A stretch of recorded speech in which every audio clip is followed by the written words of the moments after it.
ये है हमारा राजपूत परिवार, जहाँ साधना और मीना, जिठानी और देवरानी दोनों साथ में रहती हैं।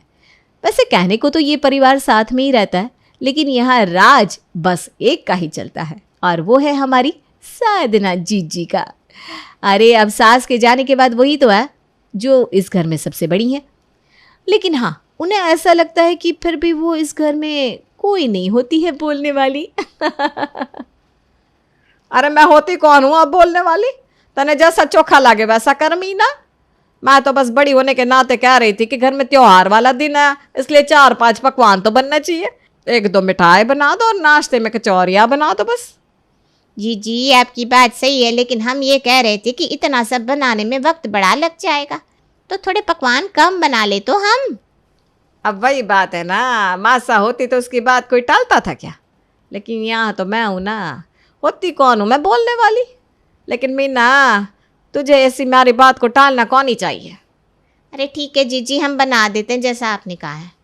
हाँ, और सुनो, त्योहार वाला घर से लाइट भी लगा देना ठीक से। जी लगवा देती हूँ। तो देखा आपने, साधना को बोलने का हक तो नहीं है, ये कहकर वो अपनी हर बात मनवा लेती है और कोई उसकी बात को टालता भी नहीं है। वैसे मीना जब से इस घर में ब्याह के आई है, तब से उसने साधना के सामने कभी मुंह नहीं खोला था। उसने क्या, घर में कोई भी साधना की बात को नहीं टालता था। विजय, कल पंडित जी को दक्षिणा दिया ना, ठीक है? जी भैया, आप बता दीजिए कितनी देनी है, हम दे आएंगे। 21,000 दिया ना। उन्होंने माँ की शांति पूजा भी करवाई थी ना, अभी इतने ही ठीक रहेंगे।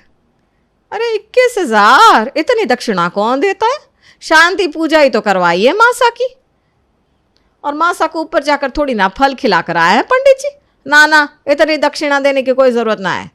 5100 रुपया दे आना बस काफ़ी है। भाभी साहब, 5100 रुपये कम है, बहुत कम है। अरे ना, कोई कम ना है। आपको क्यों कम लागे हैं देवर जी?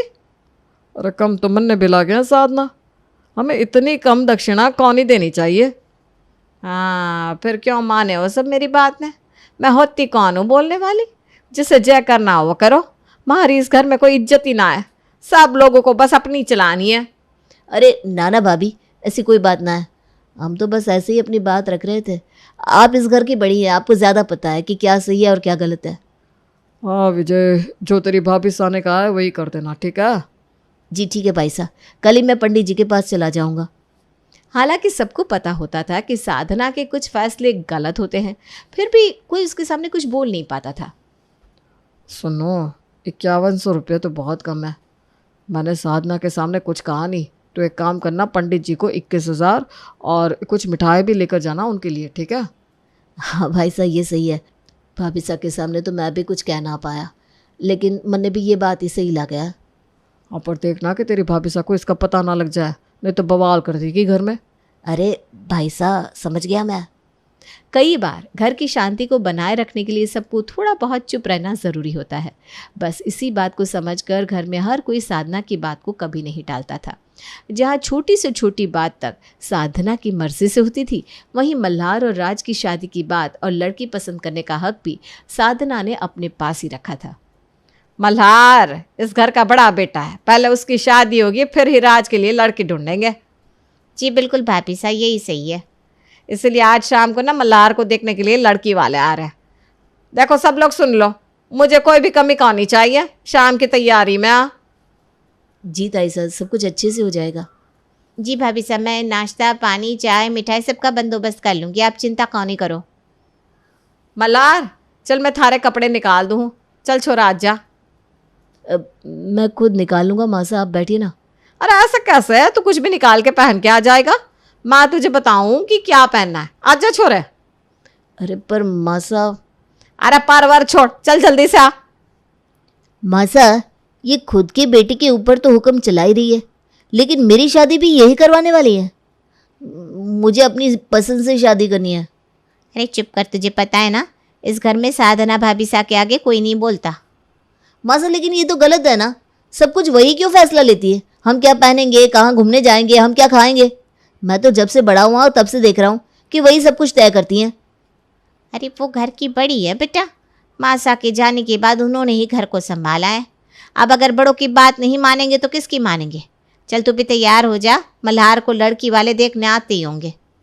क्या फ़ायदा, आखिरी फैसला तो ताई साहब ही लेने वाली है। पिछली पीढ़ी हो या आने वाली पीढ़ी, इस घर में साधना के आगे कोई कुछ नहीं कहता था। शाम को लड़की वाले आते हैं और साधना को पूजा पसंद आ जाती है। भाई मन्नत तो आपकी छोरी बड़ी पसंद है, आप ये रिश्ता पक्का समझिए। जी लेकिन एक बार आप अपने बेटे से भी पूछ लेती तो अच्छा रहता। अरे मारे छोरे से क्या पूछना है, मैंने कह दिया बात है, वो हमारी बात को कभी नहीं टालेगा। लगता है आपका बेटा आपकी बात को बहुत मानता है। इस घर में सब लोग भाभी सा की बात को मानते हैं, वो घर की बड़ी है ना। ये तो बड़ी अच्छी बात है कि आपके घर में इतना भाईचारा है। अरे अब मैं होती कौन हूँ कुछ बोलने वाली, लेकिन पूरे परिवार को लगता है कि मन ने ही सब फैसले लेने चाहिए, तो मैं भी सबका मान रख लेती हूँ बस। अब बड़े होने के नाते इतना तो कर ही सकती हूँ मैं। जी जी, ये तो सही बात है। तो हम ये रिश्ता पक्का समझते हैं। आगे का मुहूर्त कैसे निकलवाना है वो आप बता दीजिएगा हमें, हम उस हिसाब से सारी तैयारी कर लेंगे। जी जी, हम आपको बता देंगे। मल्हार की शादी तय होने से पूरे परिवार में खुशी की लहर सी छा गई थी और साधना ने तो अकेले ही मल्हार की शादी कैसे करनी है वो भी तय कर लिया था। क्या हुआ भाई, यहाँ अकेले क्यों खड़ा है? अरे कुछ नहीं, बस वही पुराना किस्सा मासा का कि मुझे कैसे शादी करनी है, मुझे क्या पहनना है, शादी में कौन सा खाना होगा, कौन लोग आएंगे, वो तक मासा ने ही तय कर लिया, जैसे मेरी नहीं उनकी शादी हो। तुझे तो पता ही वो कैसी हैं, उनके आगे आज तक कोई बोल पाया है क्या? हाँ लेकिन अब हमारी बीवियाँ आने वाली हैं, तुझे क्या लगता है वो इस बात को सहन कर लेंगी भाई? पता नहीं, वो तो मुझे तो लगता है जैसे तेरे साथ हो रहा है वैसे ही मेरे साथ भी करने वाली है। मेरी शादी में वो मुझसे क्या, मेरी माँ सा से भी कुछ सलाह नहीं लेंगी। अरे वो मेरी मासा है, लेकिन कई बार लगता है कि उन्हें किसी को बोलना चाहिए कि वो जो कुछ कर रही हैं वो गलत है। ऐसा नहीं हो सकता ना भाई, दादी सा के गुजरने के बाद उन्होंने ही घर को संभाला है, सब लोग उनकी बड़ी इज्जत करते हैं। इस घर में तो कोई उनके आगे कुछ नहीं कहेगा। हाँ तेरी बात भी सही है। मल्हार और राज के चाहे अपनी शादी को लेकर कितने ही अरमान क्यों ना हो, लेकिन उन्हें भी अंत में साधना की बात को मानना ही था। मल्हार की शादी हो चुकी थी, अब साधना राज के लिए लड़की खोज रही थी, लेकिन अभी तक तो पूजा को ही इस घर के नियमों को समझने में दिक्कत हो रही थी। चाची सा, खाने में क्या बनाना है? वो तो साधना भाभी सा ही बताती है, वो जो कहती है ना वही खाने में बनता है। अच्छा अच्छा, चाची सा, यहाँ सब कुछ मासा के हिसाब से होता है क्या? क्यों?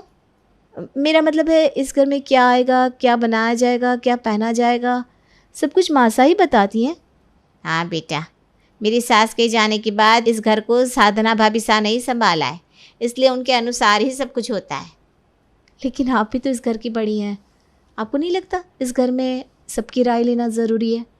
अरे कोई बात नहीं ना बेटा, इस घर में तो सबको आदत है, तुम्हें भी पड़ जाएगी। अब वैसे तो आजकल के बच्चे सब अपनी ही करते हैं, मैं होती कौन हूँ बोलने वाले बीच में। लेकिन बहुरानी तुम अभी अभी आई हो ना इस घर में, आते ही ये सब में मत लग जाओ, ठीक से? पहले रसोई का काम संभालो और उसके बाद ये सब चुगली और बातें करती रहना, ठीक से? चलो खाने में आज दम आलू की सब्जी, दाल और रोटी बनेगी, जल्दी से बना लो। जी माँ जी सा। पूजा आते ही समझ गई थी कि इस घर में साधना के सामने कोई कुछ भी नहीं कहता, लेकिन उसे अब ये बात कुछ खास अच्छी नहीं लग रही थी। माँ साहब, कल मैं और पूजा कुछ दिन के लिए मनाली जा रहे हैं घूमने के लिए। मनाली क्यों जा रहे हो? वहाँ कितनी ठंड होगी। ना बाबा, ना वहाँ जाने की कोई ज़रूरत ना है। लेकिन पूजा को मनाली जाना है, उसकी बहुत इच्छा है माँ साहब, जाने दीजिए ना। अरे इच्छा का क्या करना है, वहाँ ठंड कितनी पड़े हैं। तुम दोनों जयपुर घुमाओ और 4-5 दिन जाकर करोगे क्या? अरे 3 दिन ही बहुत से। ताई साहब, भाभी साहब का मन है तो जाने दीजिए ना। राज, एक तो बड़े बात कर रहे हो तो छोटों को बीच में बोलना नहीं चाहिए, ठीक से?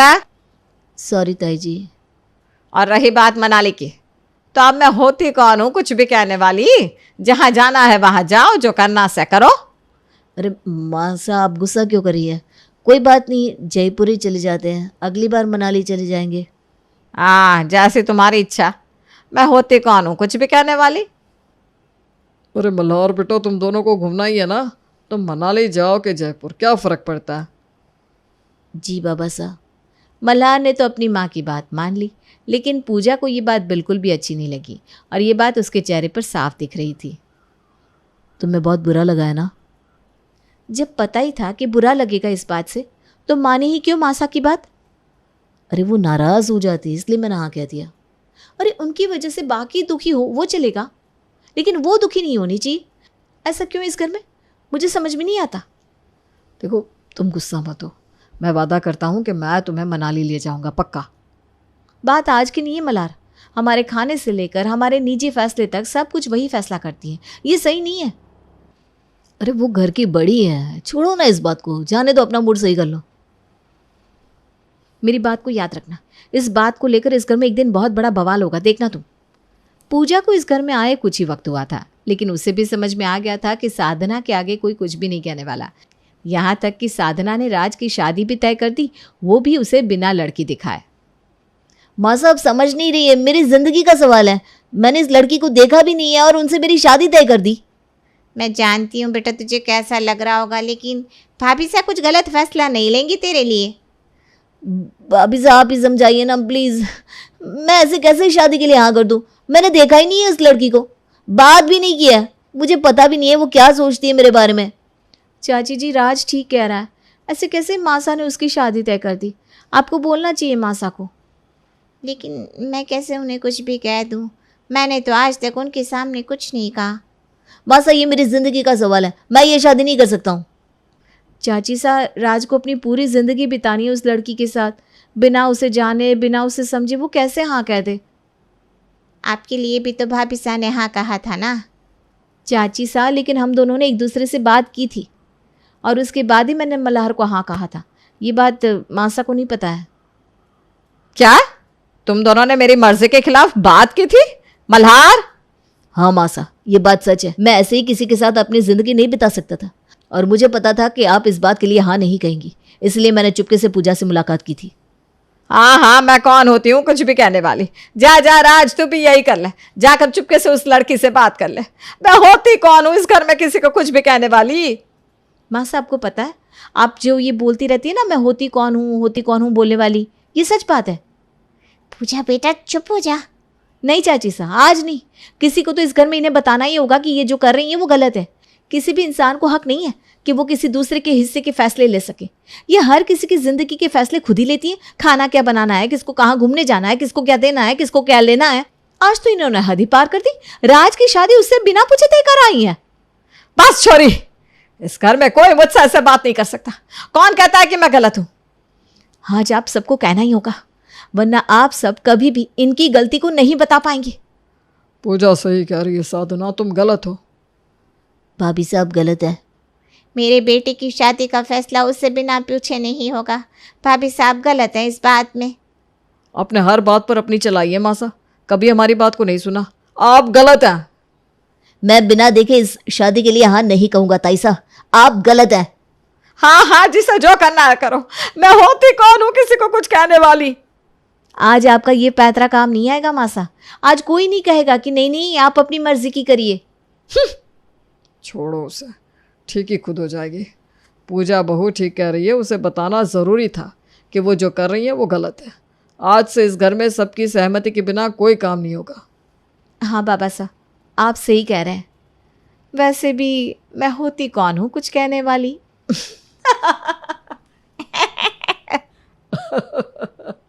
ये कहानी है रामलाल और उनके दो बेटों की। रामलाल की काफी उम्र हो गई थी, उसे अब ठीक से कुछ याद भी नहीं रहता था। रामलाल के बेटे थे मोहन और सोहन। मोहन और सोहन अपने अपने परिवार के साथ अलग अलग घर में रहते थे। दोनों का घर एक दूसरे से काफी दूर था। रामलाल कभी अपने बड़े बेटे मोहन के पास रहता था तो कभी छोटे बेटे सोहन के पास। मोहन, मुझे तबीयत कुछ ठीक नहीं लग रही है, तू सोहन को फ़ोन कर देना, एक बार आकर मुझसे मिल लेगा। अरे बाबूजी, आप तो परसों जा रहे हो ना सोहन के पास। हाँ, पर मेरा काफ़ी मन है उससे एक बार मिल लूँ। पता नहीं, मन में बेचैनी सी हो रही है। आपको तो पता है हमारी कोई इतनी बोलचाल नहीं है, पर ठीक है मैं उसे फ़ोन कर दूंगा। अब आना या ना आना उसकी मर्जी है। मोहन अपने छोटे भाई सोहन को फोन करना भूल जाता है। वो ऑफिस में काम कर रहा होता है कि घर से उसकी पत्नी मीना का फोन आता है। हेलो, हाँ बोलो मीना। हे जी, आप जल्दी से घर आ जाओ। अरे ऐसा क्या हो गया? बाबूजी इस दुनिया में नहीं रहे। ये क्या बोल रही हो तुम? सुबह तो एकदम ठीक थे। मैं अभी घर आता हूँ। पिता की मौत की खबर सुनकर सोहन और उसकी पत्नी सुशीला भी आ जाते हैं। बाबूजी की जब तबीयत इतनी खराब थी तो एक बार मुझे फोन करके तो बुला लिया होता। अब कैसे रहेंगे हम उनके बिना? जब बाबूजी को महीने महीने भर के लिए यहाँ छोड़ देते थे तब भी तो वो रहते थे। वो तो अपनी मर्जी से आते थे, हमने नहीं बोला उनको कि हमें छोड़कर जाओ। पर हाँ, जब भी यहाँ आते थे तो हमेशा इतने कमजोर होकर आते थे। ओहो, तो तुम हम पर इल्जाम लगा रही हो कि हमने उनको अच्छे से खिलाया पिलाया नहीं? हाँ, तो ध्यान रखते तो ऐसे अचानक मर थोड़ी ना जाते। देखो, हम बाबूजी की खातिर यहाँ आए। एक तो आखिरी वक्त में उनको देख भी नहीं पाए। रामलाल के मरने का दुख तो किसी के चेहरे पर नहीं दिख रहा था। उल्टा सब एक दूसरे को कोस रहे थे। जैसे तैसे बहस बंद होती है और सोहन अपनी बीवी के पास घर लौट जाता है। अब कुछ दिन बाद सोहन के दिमाग में बाबूजी की हवेली का ध्यान आता है। वो मोहन को फोन करता है और हवेली की बात करता है। अच्छा होगा हम अपना अपना हिस्सा ले ले और फिर अपने अपने हिस्से पर कुछ भी करें। बाबूजी ने तो सब बांट ही दिया था। अब बस रामगढ़ की हवेली बची है। उसमें 40% आपका हिस्सा है और 60% मेरा। अरे ये क्या बोल रहा है तू? बाबूजी ने साफ साफ बोला था कि उसमें 60% मेरा हिस्सा है और 40% तेरा। इसी बात पर अब बहस और ज्यादा बढ़ जाती है। इस बात का कोई फैसला ही नहीं हो पाता कि आखिर कितनी जमीन किसकी है। अब इस बात का फैसला करने के लिए एक ही इंसान बचा था और वो होता है मणिलाल, उनका चाचा। अब मोहन और सोहन दोनों अपने चाचा के पास जाते हैं और उनसे बात करते हैं। बताओ चाचा जी, अब आप ही फैसला करो। आपको तो अपने भाई की एक एक बात पता होती थी। हाँ बिल्कुल, और बता दो इनको कि उन्होंने रामगढ़ की हवेली का 60% मुझे देने को बोला था और 40% इनको। नहीं नहीं नहीं चाचा जी, ये उल्टा बोल रहा है। 60% हिस्सा तो उन्होंने मुझे बोला था क्योंकि बड़ा तो मैं हूं ना। वो दोनों अपने चाचा को तो बोलने ही नहीं देते और आपस में ही लड़े जाते हैं। ये देख मणिलाल को बड़ा ही दुख होता है। वो बेचारा बस यही सोच रहा होता है कि रामलाल की कैसी औलादें हैं जो जमीन के हिस्से के लिए ऐसे लड़ रही हैं। मणिलाल उन दोनों को चुप करवाता है। अरे बस करो दोनों, कैसे छोटे बच्चों की तरह लड़ रहे हो। बचपन में तो एक दूसरे के बिना रह भी नहीं पाते थे। अब चुपचाप मेरी बात सुनो। कौन सा हिस्सा किसका होगा उसका फैसला मैं पूरे 1 महीने बाद करूंगा। तुम दोनों का बचपन उसी हवेली में बीता है। वो तो तुम्हारी जॉब के चक्कर में रामलाल को शहर जाना पड़ा। अब इस हवेली को जब बिकना ही है तो क्यों ना तुम अपने अपने परिवार को लेकर एक बार यहाँ रह आओ। अरे तुम्हारे बच्चों को भी तो पता चले उनके बाप किस घर में रहकर बड़े हुए हैं। अरे पर हम वहाँ कैसे रह सकते हैं? अरे क्यों नहीं रह सकते? मतलब सोहन और मेरा परिवार उस हवेली में एक साथ कैसे रह पाएगा? वो तुम दोनों देखो, मेरी तो शर्त यही है कि तुम दोनों अपने अपने परिवार को लेकर वहां जाओ और 1 महीना रहो और फिर मैं फैसला करूंगा। ठीक है, बच्चों की 2 दिन बाद छुट्टियां भी पड़ने वाली है तो कोई बात नहीं, हम रह आते हैं 1 महीना वहां। क्या बोलते हो आप इस बारे में? ठीक है, और वैसे भी कोई दूसरा तरीका तो है नहीं। दोनों भाई अपने अपने घर चले जाते हैं और अपनी बीवियों को पैकिंग करने के लिए कहते हैं। अब क्या उस हवेली के चक्कर में मुझे अपनी देवरानी को झेलना पड़ेगा? कहने को तो मैं उसकी जेठानी हूं, पर मजाल है वो मेरी थोड़ी सी भी शर्म करती हो। अरे तो क्या इतनी बड़ी हवेली छोड़ दूं? दे दो उस सोहन को, बोलो। जा रही हूं ना पैकिंग करने, अब कर भी तो क्या सकते हैं। दोनों भाई 4 दिन बाद हवेली पर पहुंच जाते हैं। दोनों की गाड़ी आमने सामने से आकर बिल्कुल गेट पर रुकती है। एक गाड़ी से मोहन, मीना और उनकी बेटी मिंकी उतरते हैं। दूसरी गाड़ी से सोहन, सुशीला और उनका बेटा सौरभ उतरता है। सौरभ और मिंकी एक दूसरे को देखकर बड़े खुश होते हैं और एक दूसरे से मिलने के लिए भागते हैं। भैया भैया! अरे मिंकी मेरी बहन! कहाँ भाग रही है तू? चुपचाप यहीं खड़ी रह, समझी? और तू भी, वो कोई तेरी बहन नहीं है। चलो सब अब अंदर चलते हैं। चलो चलो अंदर चलो और अपना अपना कमरा देख लो। सब लोग अंदर जाते हैं और अपने अपने कमरे पसंद कर लेते हैं। पूरी हवेली में एक ही रसोई होती है। अब मीना और सुशीला दोनों को ही खाना बनाना होता है। पहले खाना मैं बनाऊंगी, मेरा सौरभ कब से भूखा बैठा है। अरे तो मेरी मिंकी खाना नहीं खाती क्या? माँ मुझे अभी भूख नहीं है, आप चाची को बनाने दो खाना। अरे तू थोड़ा कम बोला कर, चल जा अपने कमरे में। माँ इतनी खड़ूस है और बेटी कितनी प्यारी। मैं भी क्या बोल रही हूँ, है तो आखिर इसी की बेटी इसी के जैसे ही होगी। सुशीला और मीना एक एक करके खाना बना लेती हैं। अब खाने का वक्त हो जाता है तो सब डाइनिंग टेबल पर खाना खाने आते हैं। डाइनिंग टेबल भी एक ही होती है तो किसी को समझ में नहीं आ रहा था कि वो क्या करे।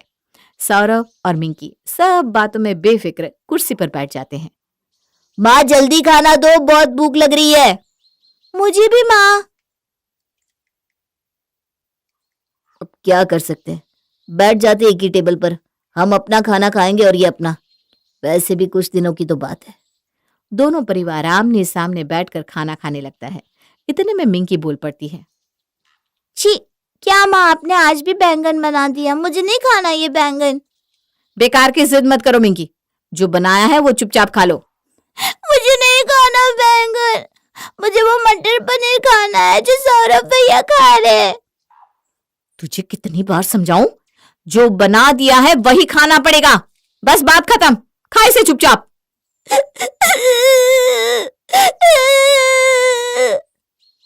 ले मिंकी, ये मटर पनीर खा ले, रोने की कोई जरूरत नहीं बेटा। थैंक यू चाची, आप कितनी अच्छी हो। मिंकी, ये तुम क्या कर रही हो? अब खाने के वक्त टोका मत करो, खाने दो उसे, बच्ची है वो। खा ले बेटा, आराम से खा।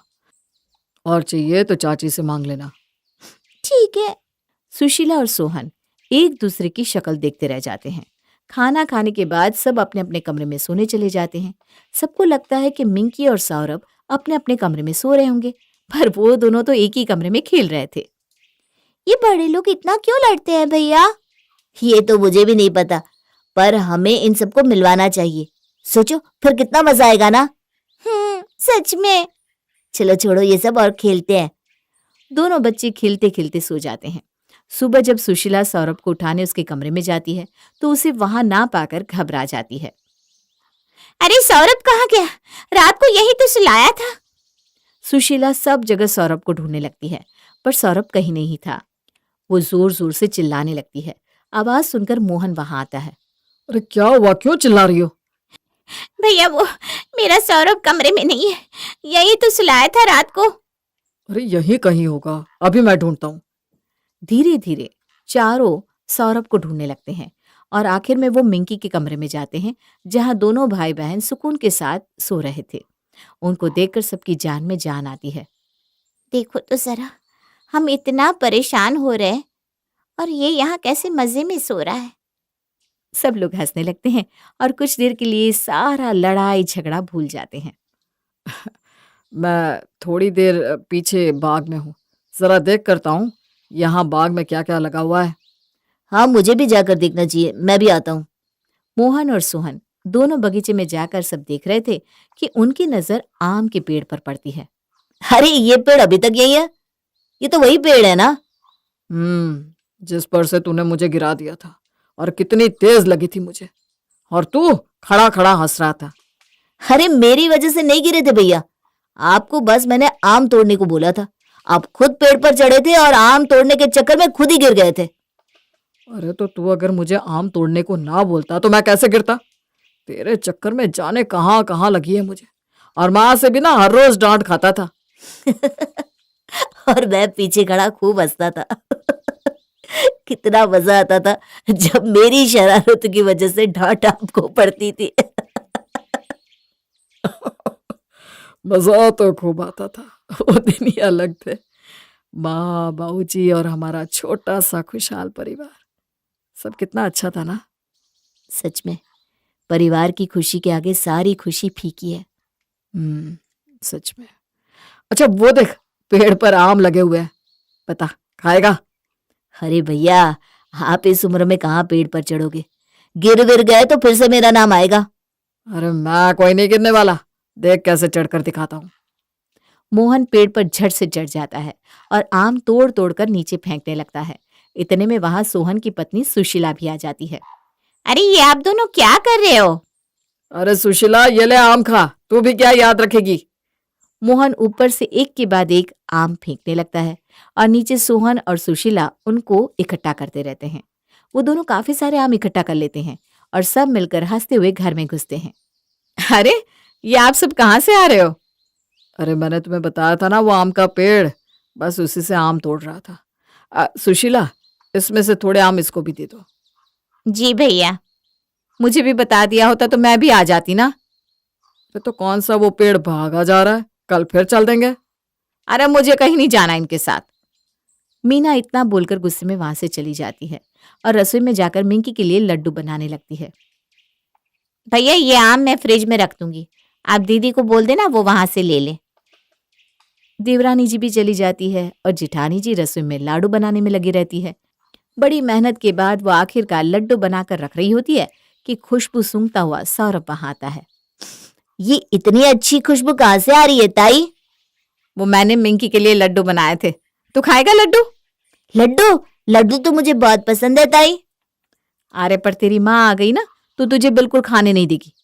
एक काम कर, तू एक लड्डू अभी यहीं खा ले। सौरभ जल्दी जल्दी लड्डू खाने लगता है। उसे लड्डू बड़ा ही पसंद आता है। मीना एक डब्बे में बहुत सारे लड्डू पैक करके सौरभ को देती है।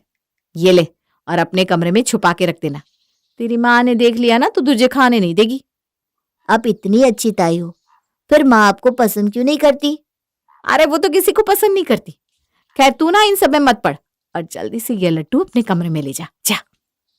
सौरभ लड्डू लेकर अपने कमरे में जाने लगता है, पर अपने कमरे में ना जाकर वो अपनी माँ के पास चला जाता है। डब्बा देखकर उसकी माँ बोलती है, अरे ये तेरे हाथ में क्या है? अरे माँ, पहले खाकर तो बताओ कैसा है। सौरभ अपनी माँ को एक लड्डू खिलाता है। लड्डू बड़ा ही स्वादिष्ट होता है।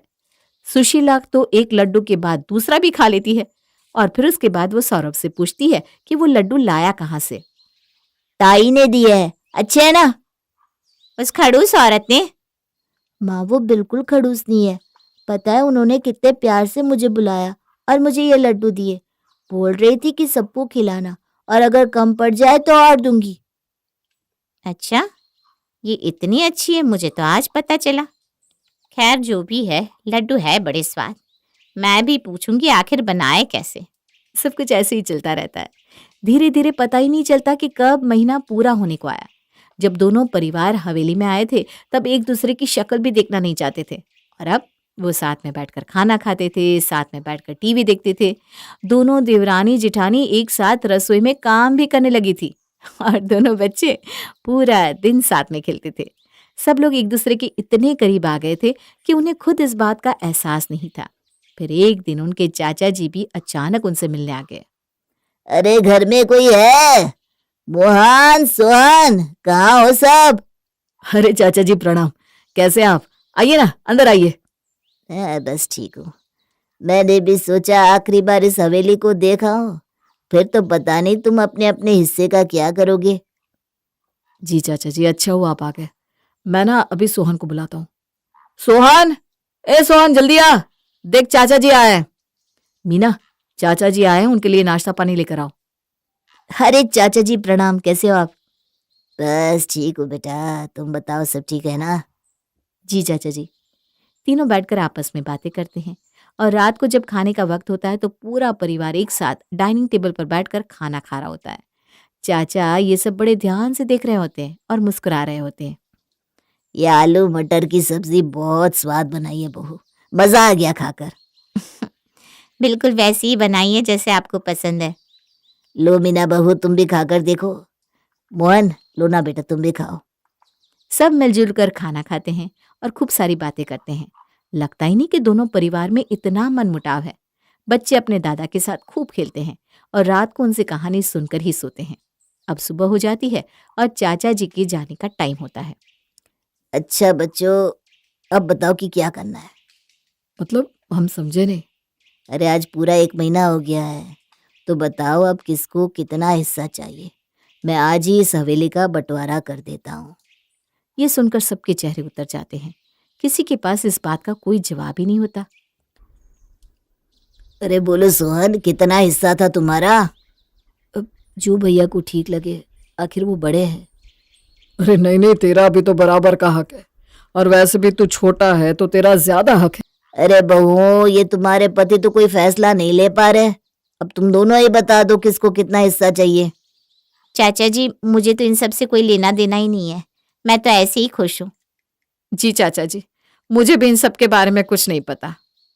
तो ठीक है भाई, एक काम करता हूँ, कल से ही इस हवेली को तुड़वाने का काम चालू कर देता हूँ, फिर आधा आधा दोनों का हिस्सा हो जाएगा। नहीं नहीं, हम अपना घर नहीं टूटने देंगे। नहीं नहीं, हम अपना घर नहीं टूटने देंगे। सब एक दूसरे की शक्ल देखते हैं और चाचा जी उन सब की वो धीरे से मुस्कुराते हैं। हमें इस हवेली में रहकर परिवार की अहमियत समझ में आई है। जो खुशी साथ रहने में है वो खुशी किसी और में नहीं है। सही कहा तुमने। मिंकी तो पूरा दिन भैया भैया करती रहती है, आखिर सौरभ के अलावा उसका भाई है ही कौन। सौरभ भी मिंकी को बहुत प्यार करता है। हमें कोई हिस्सा नहीं चाहिए। ये हवेली नहीं, हमारा घर है, और घर कभी तोड़े या बेचे नहीं जाते, ये हमेशा ऐसा ही रहेगा। हाँ, और जब भी हमारा मन होगा हम सब यहाँ आकर साथ में वक्त बिताएंगे। ये सुनकर चाचा जी भी बहुत खुश होते हैं। यही तो मैं चाहता था बच्चों, तभी तो तुमको साथ में यहाँ रहने को कहा। आज मैं बहुत खुश हूँ और तुम्हारे बाबूजी भी बहुत खुश होंगे।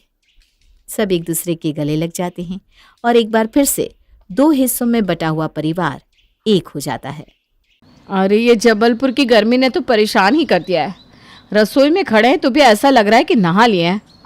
सही कह रही हो जीजी आप, ये गर्मी में तो ऐसा लगता है बस अपने कमरे में बैठे रहे, कुछ काम ही ना करे। हाँ सच कह रही हो, ये देखो कैसे सारे कपड़े भीग गए, लग रहा है नायग्रा फॉल में खड़े थे। हमारे तो सर से ही नायग्रा फॉल बह रहा है जीजी। चलो अब जल्दी जल्दी रसोई बना लेते हैं, फिर कुछ हल्के कपड़े पहनकर एसी में बैठ जाते हैं जल्दी से, ठीक है। सही कह रही हो जीजी, ये पसीने वाले कपड़े उतार कर हम तो जल्दी से बस नाइट सूट पहन लेंगे।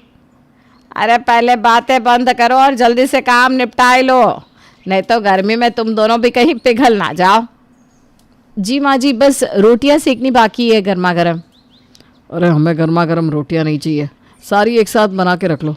इतनी गर्मी में गरम गरम रोटियां खाकर ऐसा लगता है पेट में कोई आग जला रहा है। और नहीं तो क्या, ये तो शुक्र है कि हम दोनों के कमरे में एसी लगवा ली है, नहीं तो न जाने क्या हो जाता। हाँ सही कह रहे हो आप, उस इंसान का भला हो जिसने भी ये एसी को बनाया है, स्वर्ग में भी वो एसी में बैठे। हमारी तो यही दुआ है भगवान से। चलो चलो दीदी, जल्दी से रोटी सेक लेते हैं, फिर सब लोग मिलकर एसी में बैठकर खाते हैं। चलो बच्चों आ जाओ, जल्दी से नहा लो फिर खाना खाएंगे। हाँ दादी बस आ रहे। गर्मियाँ आने से आपके घर का माहौल भी कुछ ऐसा ही हो जाता है ना। लेकिन ज़रा सोचिए कि ऐसी गर्मियों में अगर आपके यहाँ मेहमान आ जाए तो क्या हुआ, शौक लगा ना।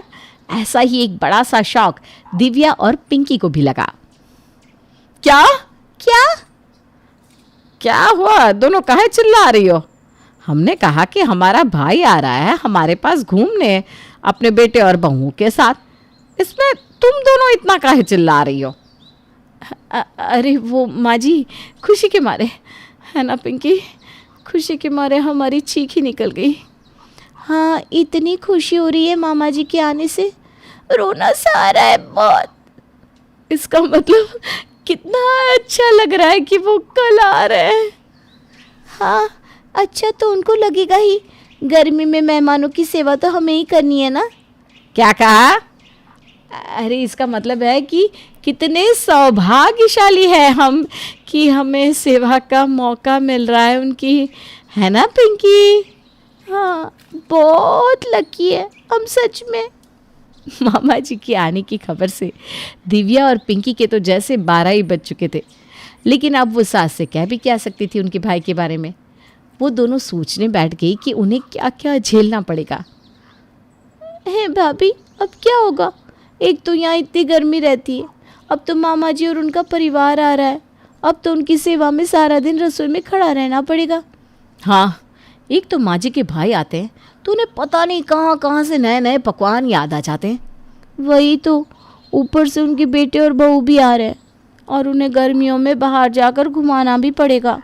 मैंने तो सोचा था इस बार गर्मियों में मैं कहीं बाहर नहीं निकलूंगी और बस घर में हल्के फुल्के कपड़े पहनकर आराम करूंगी। ये तो उल्टा ही हो रहा है। कपड़ों से याद आया, माँ जी ने कहा है कि जब मामा जी यहाँ हैं तब तक नई साड़ियाँ पहननी है हम दोनों को। मुझे तो अभी से खुजली हो रही है नए कपड़ों के बारे में सोचकर। दीदी अब तो गर्मी है, शरबत, गोला, आइसक्रीम सब कुछ बनाना पड़ेगा। और वो भी घर में ही। क्योंकि मामा जी बाहर का कुछ खाते नहीं है। जी वो सब छोड़ो, सबसे बड़ी प्रॉब्लम तो अभी भी बाकी है। हाँ, हाय बाके बिहारी। आप भी सोच रहे हैं ना कि कौन सी सबसे बड़ी प्रॉब्लम? वो तो अभी पता चल जाएगा, क्योंकि मामा जी पधार चुके हैं। अरे बस बस, खुश रहो दोनों बहुओं। अरे आओ आओ चंदन, कैसे हो तुम? बस जीजी हम बढ़िया हैं, आप सब कैसे हैं? अरे रिया आओ, जीजी के पैर छुआ, आओ आओ। प्रणाम बुआ जी। अरे खुश रहो खुश रहो। अरे बैठो बैठो। दिव्या, पिंकी, जाओ सबके लिए शरबत बना कर लाओ। अरे वो हम मामा जी हम जानते हैं, शरबत घर का ही है, हमने कल ही बना दिया, आप सबके लिए बनाया है। हाँ, इस शरबत में ना हमारा पसीना भी है। अरे चुप करना, माँ जी सुन लेंगे तो। अरे आकाश, वो हम सबका सामान कमरे में रख दो बेटा, जाओ। जी मामा जी। लो आ गई सबसे बड़ी मुसीबत। हमारा कमरा गया। हे भगवान, गर्मी में काहे इतना जुल्म कर रहे हैं आप। अब आपका कमरा तो गया जीजी, एसी भी गई, अब तो सबको एक ही कमरे में सोना होगा। हमारी एसी, हमारा कमरा। हिम्मत रखो जीजी, सब ठीक हो जाएगा। अरे शरबत लाई के नहीं? हाँ माँ जी बस आ रहे हैं। चल चल, ज़रा सोचिए कि आप धूप में चल रहे हो और आपसे कोई आपकी चप्पल ही ले ले तो आपको कैसा लगेगा? पैर जल जाएंगे ना। बस यही फीलिंग अब दिव्या और पिंकी को आ रही थी, क्योंकि एक तो उनका कमरा उनसे छीन गया था, दूसरा उन्हें गर्मी में सारा दिन रसोई में खड़ा रहना पड़ रहा था। अरे चंदन, क्या खाओगे आज? आज मैं दिव्या और पिंकी से कहती हूँ कि तुम्हारी पसंद का खाना बना दे। क्या जीजी, हम कहाँ कुछ खाते हैं। हाँ जीजी, हमने तो गर्मियों में खाना ही कम कर दिया है। चलो अच्छा है, गर्मियों का कुछ तो फ़ायदा हुआ। अरे जो भी खाते हो वो बता दो, दिव्या और पिंकी दोनों बना लेंगी, तुम्हारे लिए बढ़िया सा खाना बनाएंगी। अरे ज़्यादा कुछ नहीं, हम तो छोले भटूरे खा लेंगे। हमें तो छोले बिना भारी हो जाते हैं, इसलिए हमारे लिए तो तुम भिंडी और आलू की सब्जी ही बना दो बेटा, हम उसके साथ रोटी खा लेंगे।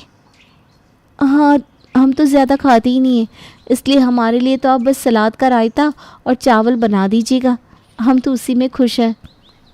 बहुत सीधी है सच में हमारी बहू, किसी की नज़र ना लगी है। हम तो आपको तकलीफ़ देना ही नहीं चाहते। चलो कोई तो है इनके घर में समझदार। हाँ सही कहा जीजी। हाँ, हमें बिल्कुल पसंद नहीं किसी को तकलीफ़ देना, इसलिए हमारे लिए तो बस पनीर की सब्ज़ी और नान बना दीजिएगा, हम तो कुछ भी रूखी सूखी खा लेते हैं, पेट भरना है बस। रूखी सूखी है क्या ये? इतना सब बनाने में तो पूरा दिन चला जाएगा और उसके बाद फिर शाम के नाश्ते और रात के खाने का वक्त भी हो जाएगा। तो क्या हुआ, बहू नहीं बनाना क्या खाना? अरे नहीं मामा जी, हम तो सोच रहे थे कि इतना कम है, आप सबको मीठा नहीं खाना? हाँ, अब इतना निचोड़ ही रहे तो मुंह मीठा करना तो बनता ही है।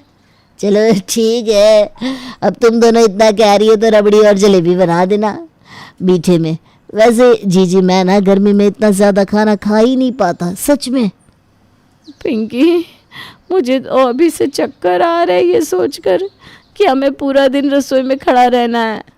जीजी हम भाग जाए क्या? तेरे पास कोई ठंडी जगह जाने के पैसे हैं क्या? नहीं ना, मेरे पास तो नहीं है। तो फिर चल, आजा मेरे पीछे, रसोई में ही चल। जहाँ गर्मियों में दिव्या और पिंकी को खुद के लिए खाना बनाने का मन नहीं होता था, वहाँ उन्हें मामा जी के परिवार की दिन रात सेवा करनी पड़ रही थी, लेकिन उसके बाद भी मामा जी यहाँ से जाने का नाम ही नहीं ले रहे थे। अरे हमने तो कल की टिकट करवा ली है जीजी। हाश, इन लोगों ने यहाँ से जाने की तो सोची कम से कम। मुझे तो लग रहा था कि ये सारी गर्मी का मौसम यहीं बिताने वाले हैं। Thank you Banke Bihari ji. अरे इतनी जल्दी क्यों टिकट करवा दी, थोड़े दिन और रुक जाते। हाँ जी, अब जीजी इतना कह रही है तो रुक जाओ। उन्हें कितनी याद आती है आपकी। चलो ठीक है, लेकिन अगले महीने हम चले जाएंगे जी पक्का। ये बार बार ना हमें रोका मत करो, आपको पता है ना मैं आपको मना नहीं कर सकता हूँ। हाँ बाबूजी, अगले महीने तो वैसे भी हमें आपकी छोटी बहन के घर जाना है ना, मिर्ज़ापुर। हाँ, अब तो वो भी बहन ही है, अब क्या करें, हम है ही ऐसे कि सबको हमारी याद आ ही जाती है। अब देखो जीजी ने इस महीने भी रोक लिया हमें। क्या रोक लिया? इसका मतलब अच्छा क्या रोक लिया? अभी आपको दिन ही कितने हुए हैं? 15 दिन में थोड़ी ना किसी का मन भरता है, क्यों अनुज? हाँ सही कहा आपने भैया, हमारी बीवियों के ताने और भी लिखे हैं अभी। क्या? मेरा मतलब है कि अभी हमारी बीवियों ने सेवा ही कहाँ की है हमारे मामा जी की, नहीं? तुम तो रूम में चलो, मैं बताती हूँ सेवा क्या होती है। आज तो दोनों को लगता है पढ़ने वाली है। भाई एक तो हम सोते भी तो एक ही रूम में है ना। मेरी बीवी की तो अभी से ही आंखें बड़ी हो गई है, पता नहीं रात को क्या करेगी भैया। मामा जी और उनका परिवार तो जैसे जाने का नाम ही नहीं ले रहा था, और यहाँ दिव्या और पिंकी का पारा ऊपर की तरफ चढ़ा हुआ था, और जिसका शिकार हो रहे थे उनके पति। अरे पर हम पर गुस्सा क्यों उतार रही हो? हमने तो सारा इंतज़ाम कर दिया था उनके जाने का। हाँ लेकिन अब वो नहीं गए तो हम क्या करें? अरे उन्होंने तो पूरी गर्मियों की तैयारी कर रखी है, 2 महीने यहाँ, फिर छोटी मासी के घर जाएंगे, फिर ताऊ जी के घर। लेकिन हम तो यहाँ पूरा दिन गर्मी में रहकर जल जाते हैं ना। और नहीं तो क्या, जब देखो कहते रहते हैं हमें तो गर्मी में कुछ अच्छा नहीं लगता खाना, लेकिन रोज़ रोज़ अलग अलग पकवान बनवाते हैं हमसे, और वो भी एसी में जाकर खाते हैं, बोलो। और नहीं तो क्या, पिछले 15 दिनों से हम एक कमरे में सो रहे हैं। गोलू, चिंकी, पिंकी, मैं, बच्चे ठीक से सो भी नहीं पाते, और फिर सुबह हमें परेशान करते हैं। अपने कमरे के सिवा मुझे नींद भी नहीं आती, पता है आपको। अरे मैं सब समझ रहा हूँ, लेकिन अब मामा जी को कैसे कह दे कि आप सब चले जाओ? आपको पता नहीं, वो सब ना पूरा पूरा दिन एसी चलाते हैं, कमरे में नहीं होते तब भी एसी ऑन ही रखते हैं जिससे कमरा ठंडा रहे। इस बार देखिएगा कितना बिल आता है एसी का। अरे भैया ये तो सही बात है, उन्हें कहीं भी जाना होता है तो मुझसे कहते हैं गाड़ी में पेट्रोल भरवा दो, और पूरा पूरा दिन घूमते रहते हैं।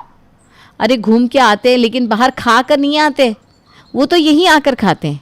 सिर्फ पैसे बचाने का सोच रहे हैं ये। अरे तुम सबकी बात सही है, लेकिन अब क्या कर सकते हैं? माँ को कैसे कहेंगे कि आपके भाई को घर से निकाल दो? हाँ वो बात तो है, अब माँ को कहेंगे तो और ज़्यादा बवाल हो जाएगा। हे भगवान, कब जाएंगे ये लोग? इस चक्कर में हम दोनों देवरानी जिठानी को एक ही बिस्तर पर सोना पड़ रहा है। सबको पता था कि मामा जी और उनका परिवार क्या कर रहा था, लेकिन अब उन्हें कह भी कौन सकता था। अगर उनकी बहन को कहते तो झगड़ा तो होना ही था, पर यहाँ अब दिव्या और पिंकी की सहन शक्ति भी खत्म होने को आई थी, और ऊपर से गर्मी थी कि जाने का नाम ही नहीं ले रही थी। अरे मैं ये कह रहा था दिव्या बहू कि आज मलाई कोफ्ता बना देती तो मज़ा आ जाता। हमारे लिए तो तुम पनीर की सब्जी ही बना दो बस। हाँ हाँ क्यों नहीं मामा जी, आप सबके लिए आज स्पेशल बनाएंगे, सब कुछ स्पेशल। लेकिन क्या है ना, आज घर में कोई सब्ज़ी नहीं है, और पनीर भी नहीं है, मलाई भी नहीं है, तो अब क्या करें माँ जी? अरे आकाश और अनुज भी दुकान चले गए हैं, अब क्या करेंगे? कोई बात नहीं बहू, हम है ना, हम ले आते हैं सामान। आप ले आएंगे मामा जी सामान? हाँ हाँ क्यों नहीं, हम भी तो इस घर के सदस्य ही हैं भाई। हाँ भैया लेकर आओ, जाओ ये लो पैसे। अरे माँ जी, मामा जी को आप पैसे देकर शर्मिंदा क्यों कर रही हैं? भाई तो हमेशा ही बहन को देता है, क्यों मामा जी? अब अरे हाँ हाँ जीजी, हमें जैसे पराया मत करो, ये छोटा मोटा खर्चा तो हम यूं ही कर लेंगे। लाओ हम सामान ले आते हैं। मामा जी 1 मिनट, ये रही लिस्ट। इतनी बड़ी लिस्ट, इसमें तो मेरे 2000 रुपये खर्च हो जाएंगे, लेकिन अब क्या कर सकते हैं, बोल दिया है तो। क्या हुआ मामा जी, कुछ भूल तो नहीं गए ना हम? कुछ और भी लिख दूं? अरे नहीं नहीं नहीं नहीं, हम ले आते हैं सामान। चंदन पूरे 2000 का सामान ले आया। जिससे अब उसके मुंह से निवाला ही नहीं उतर रहा था। लेकिन वो करता भी क्या, पैसे मांग भी तो नहीं सकता ना। मामा जी सच में क्या सामान लाए हैं आप? बिल्कुल चुन चुन के लाए हैं सब कुछ माँ जी। अरे मेरा भाई है ही इतना होशियार। क्या चंदन? हाँ माँ जी, सच कहा आपने। मामा जी तो बहुत होशियार है सच में। मामा जी आपका खाना हो गया हो तो आज आपके रूम की एसी की सर्विस करने कारीगर आया है। कह रहा था कि लोड ज़्यादा है। अब आप इतने होशियार हैं, आप देख लीजिएगा प्लीज़ वो क्या कह रहा है। हाँ हाँ, हम देख लेते हैं। हाँ भाई, क्या हुआ? अरे आपकी एसी पूरा दिन चलती रहती है तो वाटर पाइप भी लीक कर रहा है और सर्विस भी करनी पड़ेगी और ये हाई वोल्टेज वाला स्विच भी डालना पड़ेगा। हाँ तो कोई बात नहीं ना, आप कर दीजिए। मामा जी को और उनके परिवार को कोई भी तकलीफ़ नहीं होनी चाहिए। हाँ, पैसों की चिंता मत करना, मामा जी बहुत बड़े दिल के हैं। तुम्हें फ़ीस के साथ साथ टिप भी देंगे अगर अच्छी सर्विस करोगे तो। हाँ हाँ, क्यों नहीं। दिव्या और पिंकी ने मामा जी को उनकी ही जाल में बहुत अच्छा फंसाया था। कभी कोई खर्चा करवा देते तो कभी कोई, जिससे अब चंदन की जेब भी खाली होने लगी थी। अरे आकाश, आज ही मामा जी कह रहे थे कि माँ जी के रूम में भी एसी होनी चाहिए। अरे मैं क्या करूँगी एसी का, मुझे ना ये सब अच्छा नहीं लगता। अरे माँ जी, आपके भाई गिफ्ट कर रहे हैं तो ले लीजिए ना, वो बुरा नहीं मान जाएंगे क्या? क्या क्या गिफ्ट? अरे वाह मामा जी, आप तो कमाल है सच में। गिफ्ट? वो एसी? पापा क्या सच में? अरे हम तो अपनी बहन के लिए जान भी दे सकते हैं, पर वो क्या है ना, हमें अर्जेंट ही आज ही जाना होगा। जी क्यों आ जाइए? हाँ हाँ, जाना होगा, बहुत ज़रूरी काम है। जी हम ना सामान पैक करके आते हैं। हाँ हाँ, चलिए चलिए। मैं टैक्सी बुक कर देता हूँ। अरे मामा जी रुकिए तो, अभी वक्त ही कितना हुआ है आपको यहाँ आए। अरे नहीं बेटा, बहुत वक्त हो गया है, हम फिर कभी आएंगे पक्का, अभी तो चलते हैं। चलो चलो बेटा। अब हाँ हाँ, टैक्सी भी आ गई है। दिव्या और पिंकी ने मामा जी को गर्मी में असली पसीने दिलवा दिए और वो ऐसे भागे जैसे शेर को देखकर बकरी भागती है। अरे क्या हुआ जीजी, कल तो आप अपने कमरे में सोई थी, फिर क्यों नींद आ रही है? अरे तेरे साथ एक बिस्तर पर सोने की आदत जो पड़ गई थी। तो हमेशा के लिए हम दोनों देवरानी जिठानी एक ही बिस्तर पर सो जाते हैं और हमारे पति नीचे एडजस्ट कर लेंगे। नहीं नहीं,